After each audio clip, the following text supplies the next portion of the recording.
Shalom saudaraku yang dikasihi oleh Tuhan. Hari ini kita bersyukur kepada Tuhan karena kebaikan dan kasih setia Tuhan yang berlaku atas hidup kita. Kita boleh ada lagi sebagaimana kita ada. Kiranya damai sejahtera daripada Allah akan terus menyertai kita sepanjang hari ini. Dan saat ini kita akan merenungkan kebenaran firman Tuhan. Mari sebelum kita merenungkannya, mari kita berdoa terlebih dahulu. Bapa di dalam surga, terima kasih untuk kebaikan dan kasih setia Tuhan dalam kehidupan kami. Hari ini kami boleh ada lagi sebagaimana kami ada, ini semua karena kasih setia Tuhan. Tuhan Yesus, saat ini kami akan mendengarkan kebenaran firman Tuhan. Berkatilah firman Tuhan yang akan kami dengar, dan biarlah lewat firman itu iman kami semakin kuat di dalam Engkau. Di dalam nama Tuhan Yesus kami sudah berdoa mengucap syukur. Haleluya. Amin.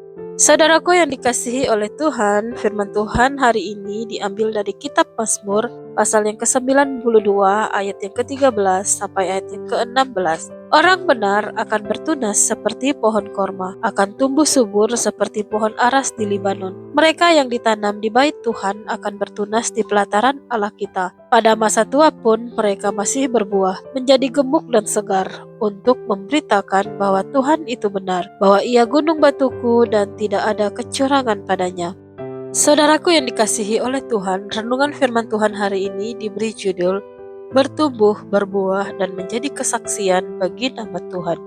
Puji Tuhan, Bapak Ibu yang dikasihi oleh Tuhan, kita kembali diberikan kesempatan untuk mendengarkan firman Tuhan dan merenungkannya. Mazmur 92 ayat yang ke-13 memberitahu kita bahwa kehidupan orang benar yang hidup dekat dengan Tuhan akan mengalami pertumbuhan yang baik. Pemazmur menggambarkan kehidupan orang benar seperti pohon korma dan pohon aras di Lebanon. Mengapa kedua pohon ini yang dipilih? Apa yang istimewa dari pohon korma dan pohon aras sehingga menjadi gambaran kehidupan orang benar?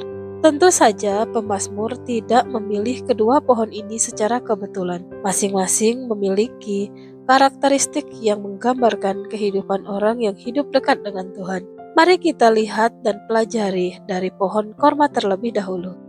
Pohon korma adalah pohon yang tetap berbuah dan sangat berguna. Pohon ini terkenal mampu hidup di lingkungan yang keras, panas, dan kering. Namun, meskipun bertumbuh dalam kondisi yang sulit, pohon korma tetap menghasilkan buah yang manis dan bergizi. Demikian juga dengan kehidupan orang yang benar dalam mengikut Tuhan. Kita sering menghadapi masa-masa yang keras dan kering. Ada banyak tantangan, tekanan, dan kesulitan yang membuat kita merasa sulit untuk bertumbuh. Namun, firman Tuhan berkata bahwa kita tidak hanya bertumbuh, tetapi juga tetap berbuah. Buah yang dimaksud bukan hanya keberhasilan secara jasmani, tetapi juga buah roh dalam kehidupan kita, seperti kesabaran, kasih, kebaikan, kesetiaan, serta kesaksian hidup yang memuliakan nama Tuhan. Selanjutnya, pemazmur menggambarkan orang benar seperti pohon aras di Libanon. Pohon aras dikenal sebagai pohon yang kuat dan kokoh.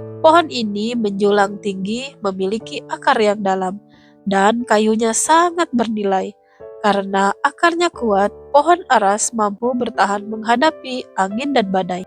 Begitu pula dengan orang benar, orang yang hidup berakar di dalam Tuhan akan memiliki iman yang kuat dan kokoh. Ia tidak mudah digoyahkan oleh pencobaan, tekanan hidup, maupun perubahan keadaan, karena kekuatannya berasal dari Tuhan. Kemudian pada ayat yang ke-14 kita akan belajar firman Tuhan berkata bahwa mereka yang ditanam di bait Tuhan. Ini berarti Tuhan sendirilah yang memberikan pertumbuhan, kekuatan, kesuburan, dan kemampuan untuk terus berbuah bukan berasal dari diri kita sendiri, melainkan dari hubungan yang dekat dengan Tuhan. Karena itu, pada ayat yang ke-15, firman Tuhan menegaskan bahwa orang yang benar tetap menghasilkan buah, bahkan sampai pada masa tuanya. Artinya, selama hidupnya ia tetap menjadi berkat, memberikan hikmat, menjadi teladan, dan membawa dampak bagi orang lain. Jadi, seperti pohon korma, orang benar tetap berbuah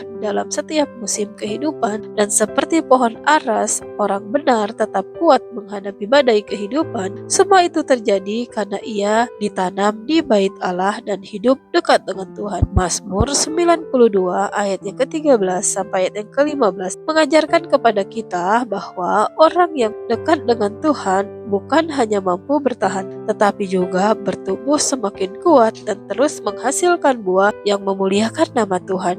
Pada ayat yang ke-16 memberitahu kita tujuan dari semua pertumbuhan itu, yaitu untuk memberitakan bahwa Tuhan itu benar, bahwa Ia gunung batuku dan tidak ada kecurangan padanya. Dengan kata lain, kehidupan orang benar yang bertumbuh seperti pohon korma dan pohon aras menjadi bukti nyata tentang siapa Tuhan itu. Ketika orang melihat kita tetap setia di tengah pencobaan, ketika kita memiliki damai sejahtera di tengah banyaknya persoalan, ketika kita tetap tekun untuk melayani, dan ketika kita tetap berbuah sampai pada masa tua kita, maka orang akan menyadari bahwa semuanya itu bukan karena kekuatan diri kita sendiri, melainkan karena Tuhan yang menopang kehidupan kita. Buah pada pohon korma dan kekuatan pada pohon aras menjadi kesaksian tentang kebaikan Tuhan. Kehidupan kita menjadi pemberitaan bahwa Tuhan itu benar, Tuhan setia kepada janjinya, Tuhan adalah gunung batu yang kokoh dan tidak ada kecurangan padanya. Saudara-saudara yang dikasihi oleh Tuhan, seringkali kita berdoa agar Tuhan memberikan kita kekuatan dan keberhasilan. Namun, Mazmur 92 ayat yang ke-13 sampai ayat yang ke-16 ini mengajarkan bahwa ketika Tuhan membuat kita bertumbuh dan berbuah, ternyata ada tujuan yang lebih besar daripada sekedar membuat kita puas atau bahagia. Tetapi Ia ingin menjadikan kita kesaksian yang hidup bagi orang-orang di sekitar kita. Sehingga melalui kehidupan kita, mereka melihat bahwa Tuhan itu benar, Tuhan itu setia, Tuhan itu adil, dan tidak ada kecurangan pada Tuhan itu. Amin. Firman Tuhan hari ini, mari kita renungkan bersama-sama, dan mari kita berdoa untuk firman Tuhan yang sudah kita dengarkan. Tuhan Yesus, kami sudah mendengarkan dan merenungkan firman Tuhan hari ini. Biarlah kiranya Tuhan, iman kami boleh bertumbuh melalui renungan yang sudah kami dengarkan ya Tuhan. Biarlah kami tumbuh seperti pohon korma, akan subur seperti pohon aras di Libanon. Biar kami tetap kuat di dalam mengiring akan Engkau. Di dalam nama Tuhan Yesus kami berdoa mengucap syukur. Haleluya. Amin.